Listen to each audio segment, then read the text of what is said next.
La diffusion vient de démarrer. Tous les participants sont en mode écoute seul. Bonjour à tous et bienvenue dans ce troisième webinaire ASCO. Aujourd'hui, le thème va porter sur contenu juridique et avocat, orienter mon contenu pour mieux me faire connaître. Donc, vitrine de votre activité. En plus de fournir des informations utiles pour prendre contact et faire la présentation de votre cabinet, le site internet, c'est également pour les avocats un lieu de partage de connaissances et d'informations, permettant de de connaissances et d'informations sur les différentes matières traitées par le cabinet par le biais de la diffusion de contenu juridique. Son importance n'est donc plus à prouver aujourd'hui. Il faut savoir, au même titre qu'une recherche sur une question de santé, un procédé technique ou pour la réalisation de travaux, pour un problème juridique comme pour tout, un des premiers réflexes est d'effectuer une recherche sur Internet pour obtenir des informations qui vont permettre de résoudre le litige ou du moins obtenir des pistes de réflexion. Cela va permettre aussi de susciter des interrogations permettant de préparer un premier rendez-vous chez l'avocat et d'amener, pourquoi pas, à prendre contact avec le cabinet. Il est donc primordial pour les professionnels du droit de publier du contenu juridique de manière régulière, ciblé, mais également adapté à la clientèle visée par le cabinet. Cela passe par la publication d'une veille juridique orientée en fonction des thématiques abordées par le cabinet, en plus de la rédaction d'articles juridiques personnalisés qui vont mettre en avant l'expertise de la structure. Et en plus de cela, il ne faut pas oublier que chaque choix se fait dans la logique d'optimiser le référencement de votre site. À titre de rappel introductif, on va voir un petit peu au niveau du référencement les trois piliers qui sont nécessaires. Un bon référencement aujourd'hui, c'est la technique, la popularité et la sémantique. Dans la présentation d'aujourd'hui, on va s'attarder sur le dernier pilier, la sémantique.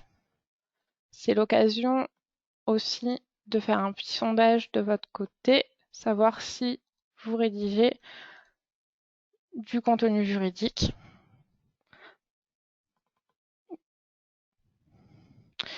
Il faut savoir que 93% des Français effectuent des recherches sur Google afin de répondre à une question qu'ils se posent. C'est une habitude qui est maintenant exploitée depuis quelques années par les entreprises et notamment les avocats qui, en travaillant mieux le contenu de leur site, ont de meilleurs résultats et ressortent dans les requêtes effectuées par les internautes. On peut faire un petit exemple au niveau des requêtes. Quand vous rédigez du contenu juridique, vous avez plus de chances de ressortir dans les moteurs de recherche.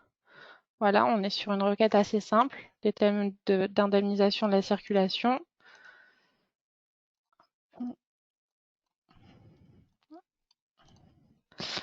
On est sur des thèmes assez simples, indemnisation de la circulation, perte de chance, et on tombe sur des cabinets d'avocats qui rédigent en la matière directement sur le contenu. C'est pour montrer un petit peu ce qui ressort dans les recherches Internet lorsqu'on rédige un contenu ciblé.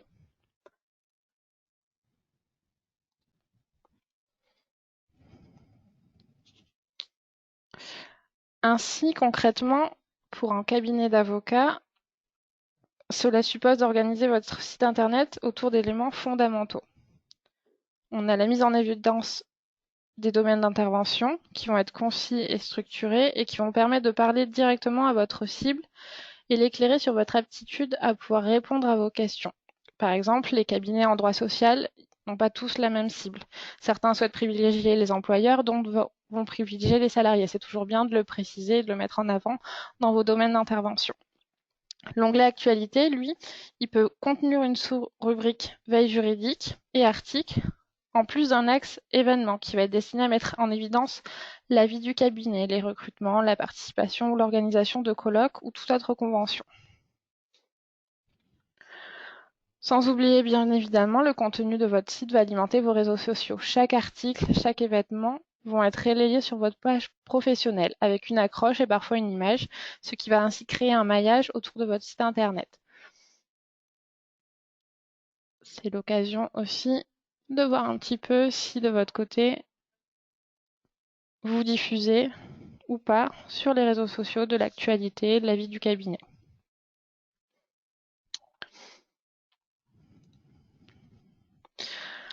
Donc la veille juridique,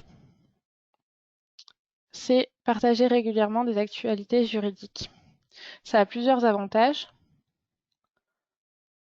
Outre le référencement, l'animation de vos réseaux sociaux, c'est la preuve que votre site est vivant. Ce que l'on assimile à la curation au travers de la veille juridique va permettre de mettre en avant le fait que votre cabinet est au fait des dernières actualités dans les matières pour lesquelles il est spécialisé.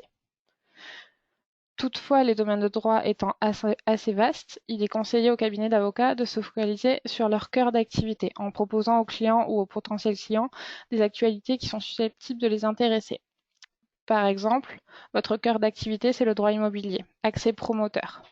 L'orientation du contenu de votre veille va se faire sur du droit de la construction, éventuellement marché public. Pour les cabinets d'avocats généralistes, il leur est conseillé de communiquer de l'actualité sur maximum 3 domaines d'intervention, voire même de cibler, si possible, un domaine qui va être différenciant. C'est l'exemple d'un cabinet qui traite de manière générale du droit de la famille, du droit pénal et du droit du travail, en plus du droit équin. L'actualité va être ciblée sur ce dernier domaine parce que c'est un secteur de niche.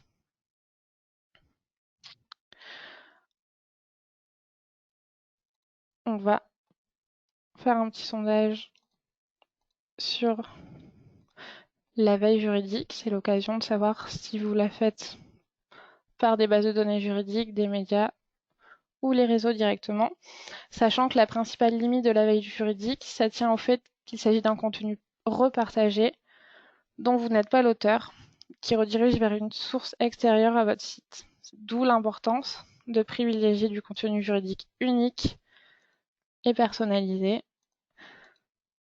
l'article juridique original. En effet, l'article juridique personnalisé va permettre de cibler votre communication sur différents aspects. Il va être d'une part déclencheur de dossier. En traitant d'un sujet déterminé, il met en évidence la compétence du cabinet à traiter de certaines problématiques de droit qui vont permettre à un justiciable de prendre contact avec vous lorsqu'il consulte le contenu spécifique, parce qu'il va se sentir concerné par une problématique similaire. D'autre part, le style est adapté à la cible du cabinet. Par la forme adaptée qui va être choisie, on peut aller sur de la fiche pratique, du commentaire d'arrêt, voire de la note de synthèse, mais également sur le style rédactionnel.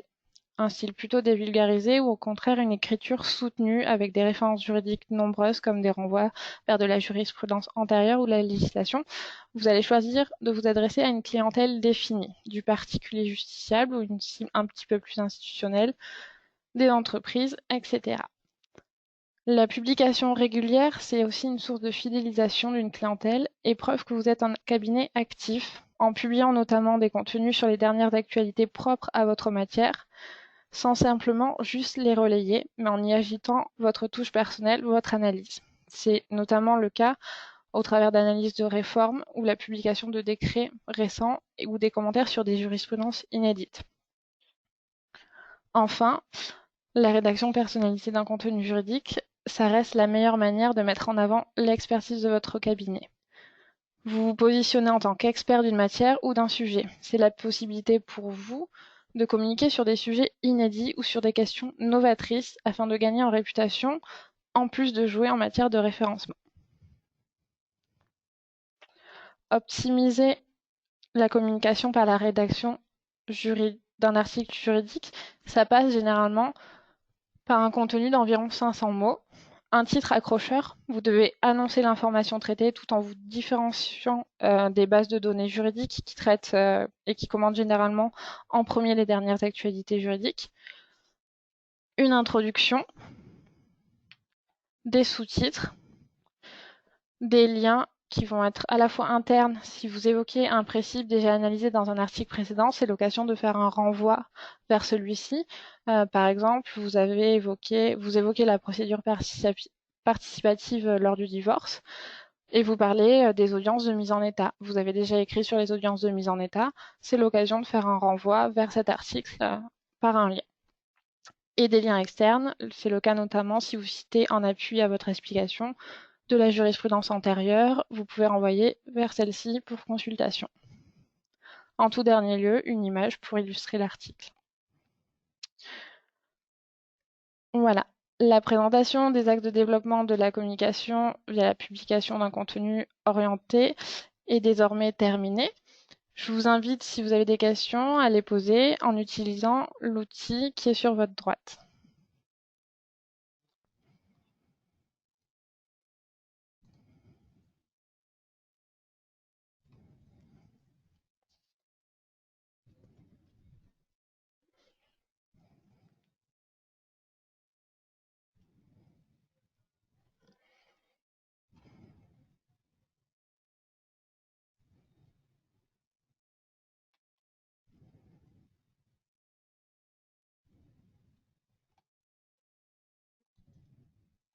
Alors, on a une question.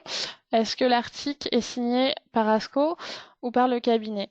Il faut savoir que quand on transmet un article, on vous cède les droits. Donc, l'article est signé directement par le cabinet avec mise en avance de ses spécificités et de son expertise dans la matière. Donc, il reste signé par le cabinet.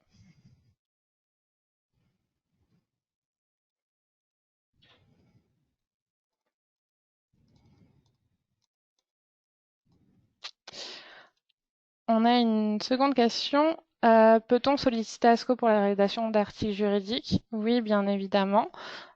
C'est assez simple. On peut rédiger du contenu dans toutes les matières du droit en fonction de la cible et des domaines d'activité du cabinet.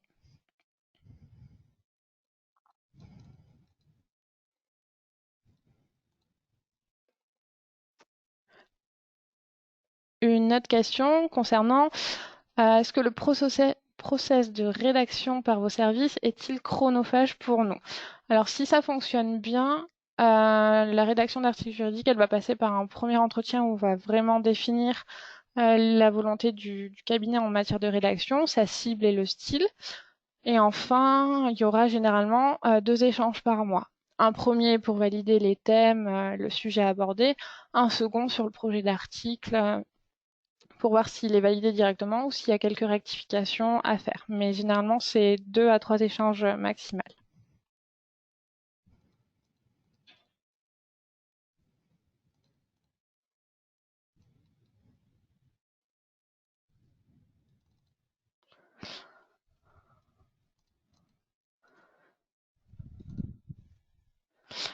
On a une autre question. Quelles sont vos sources pour le partage d'articles de la veille?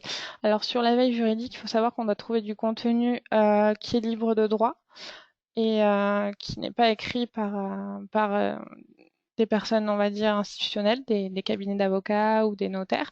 Donc on est sur des sources assez variées qui peuvent partir des médias type Le Monde ou Les Échos, vers des sources un petit peu plus juridiques, les bases de données d'Alloz, EFL. Voilà, c'est assez varié, sachant qu'on agrandit toujours cette base de données.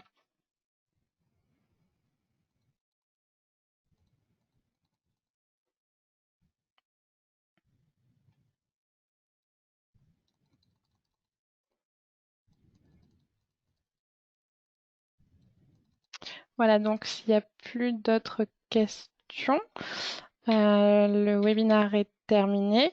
Je vous remercie pour votre attention. Dans la continuité du thème abordé aujourd'hui, le prochain webinaire portera sur les réseaux sociaux et les 7 pièges à éviter pour maîtriser votre image.